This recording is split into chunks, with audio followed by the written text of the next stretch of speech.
Ya, bang. Putusan daerah. So, cocok bang Gubernur Luku bang. Haji Umar. Pakai alasan ji. Alasan ji orang ji cocok untuk memperjuangkan rakyat Aceh. Contohnya waktu dia menjabat sebagai anggota Dewan Daerah, dia membantu rakyat Aceh dari yang kesakitan di luar daerah, contohnya Malaysia. Itu aja. Ya, Jude. Menurut bang, Ronto cocok yang jadi Gubernur Luku bang. Mualim, Mutakir Manaf. Alasan ji bukan bang? Alasan ji katanya jeroh, katanya tidak Panglima dan Haru Gubernur untuk Aceh dan kesehatan rakyat Aceh. Bagainya adalah ke mendu. Katanya yang bertanggung jawab gubernur Aceh.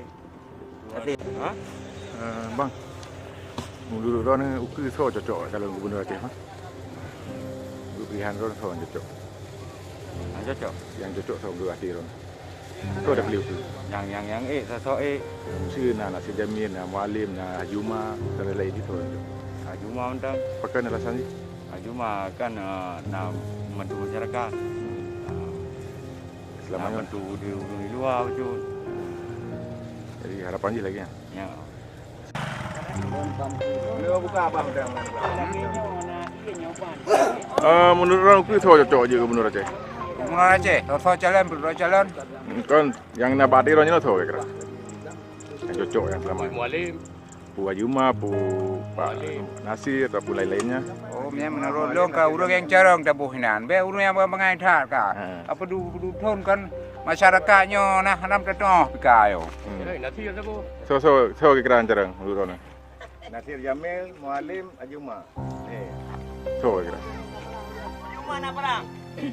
Haji Umar sang yang merupakan palung na tahu kan. Urang yang ka musibah luar di puau kono. Mbak. Kan tadi Haji Umar hari TMA gimana? Kita jalankan ke bang?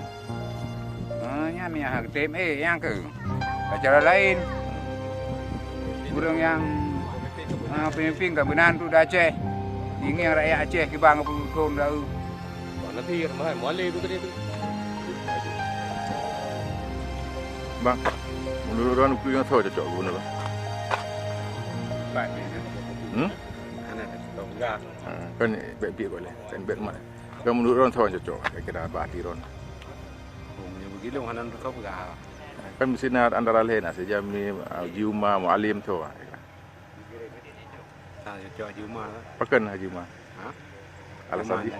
Dengan kan nyan bah cu teh daripada orangnya pada ada di antara nyan berarti lagi Mualim nam dah terus di kinerja. Haji Umar. Haji Umar nah Haji cu. Nak ke bang? Nah cocok baju di dengi perkembangan kerja awal. Menurut Ron so cocok Gubernur Uki. Gubernur Aceh.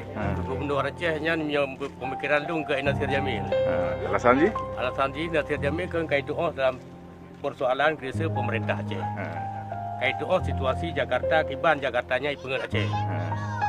Karena Aceh kait pengat di Jakarta 75 tahun ka. Ke Lesurau. 75 tahun kait pengat. Belum telah mai 15 tahun Aceh kosong tu.